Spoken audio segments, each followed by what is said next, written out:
Жогорку кеңештин 6-чакырылышынын 5-сессиясы жыйынтыкталды. 27-июнда бардыгыңыздар билесиздер, күбө болдуңуздар. Бирок ушул 5-сессияда Жогорку кеңеште 102 мыйзам долбоору каралыптыр. Ошондой эле көптөгөн 500-600ге жакын токтом долбоорлору каралды. Көптөгөн иш-чаралар жүрдү.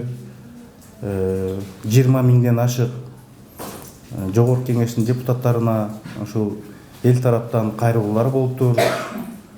3 миңге жакын жолугушуу болуптур. Ушул депутаттардын эл менен ошондой эле тегерек столдор болду, өткөрүлдү, илимий конференциялар өткөрүлдү, комиссиялардын отуруму болду. Абдан көп жаңылыктар болду. Журналисттерге карата дресс-код маселеси бул дагы айтылып кетти эле. Парламенттен 6-чакырылыш көптөгөн мындай сын пикирге кабылды коомдук. Мына парламент тарасын дегенге сиздин пикириңиз кандай? Анан ошол эле депутаттардын саны кыскарсын дегенге кандай карайсыз? Рахмат. Эми Жогорку кеңештин эшиги бардыгына ачык, бирок бир гана нерсе бар, режим да. Кириш чыгыш бир аз этика болуш керек. Эми журналисттер үчүн да биз дресс-кодто өзгөчө бир жеңилдик бергенбиз. Анан ошондой эле биздин аксакалдарга, алыстан келген аксакалдарга да жеңилдик бердик. Мисалы кээ бир аксакалдар айылдан келип калганда, ошо депутаттар менен жолугам деп буттарына туфли эмес же башка нерсе кие албай, айылда эми баягы буттарына маасы менен кепиш кийип калып атпайбы, ошо менен келгендерге аларга уруксат бердик. Мисалы Жогорку кеңешке жооп киргенге. Ошол сыяктуу эле эми журналисттерге албетте оңой болуш керек, бирок мен суранат элем, эми бул имаратта отурган эл өкүлдөрү, бул эл өкүлдөрү да эми асмандан түшүп калган жок же бир киши шайлап койгон жок. Ошончо элдин добушу менен, ошончо элдин мындайча айтканда батасы менен келип бүгүнкү күндө элдик, мамлекеттик өгөй маселени чечип атат. Анан аларга да ошо ыңгайлуу болуш үчүн мындай ушундай бир аз журналисттерге жеңилдик берилди. Эми мен ойлойм, дресс-код бул мындай бир глобалдуу проблема болбош керек, сиздер менен ушу Жогорку кеңештин ортосунда деп ойлойм. Ал эми депутат 6-чакырылыштын депутаттарына көп сын пикирлер айтылды. Демек 6-чакырылыш жакшы иштеп атыптыр да. Канчалык көп сын пикир айтылса, артынан бая сөз бар го, сен артынан сөз болсо, демек сен иштеп атасың. Демек парламент катуу иштеп атканын, парламент катуу суроолорго катуу мыйзамдарды, токтомдорду кабыл алган үчүн артында ошондой сын пикирлер айтылып атат. Мен ойлойм, парламент өзүнүн ишин кылып атат. Ал эми анын санын азайтышы боюнча аны мыйзам кандай чечет? Өмүрбек Текебаевдин сот 16-сында июлда болот. Ал кишиге карата саясий бугунтук болгон деп бир нече саясатчылардын баары айтып чыгышып атышат. Сиздин оюңуз кандай? Саясатчыга катысты бул ишке. Бүгүнкү күндө коомчулукта саясатчылар айтып атат, биздин депутаттар айтып атат, Өмүрбек Черкешевдин ошол соту каралып атканда көп нерселер каралбай кетти, тоготпой койду деп атат. Ошол убактагы сот, ошол убактагы ишти караган тергөөчүлөр тоготпой, биз берген маалыматтарды эске албай, өздөрүнө туура келген маалыматтар менен эле соттоп койду деди. Демек, эгерде ошондой маалыматтар болсо, Өмүрбек Черкешев тараптан ошол сот бийлигине, адвокат аркылуу тергөөчүлөргө берилген маалыматтар эске алынбай ишти карап койсо, албетте мыйзам ага жол берет. Ишти карап, Өмүрбек Черкешевдин ишин кайра карап чыгып туруп, жаңы жагдайларга байланыштуу ишти алып барса, мен каршы эмесмин. Бунун баардыгы мыйзамдын алкагында.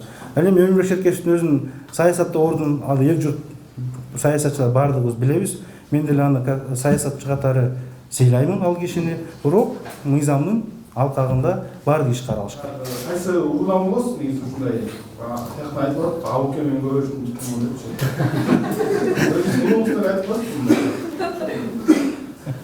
Бөлүнгөндө өтө жаман көрөм. Бирок сурооңузду түшүндүм.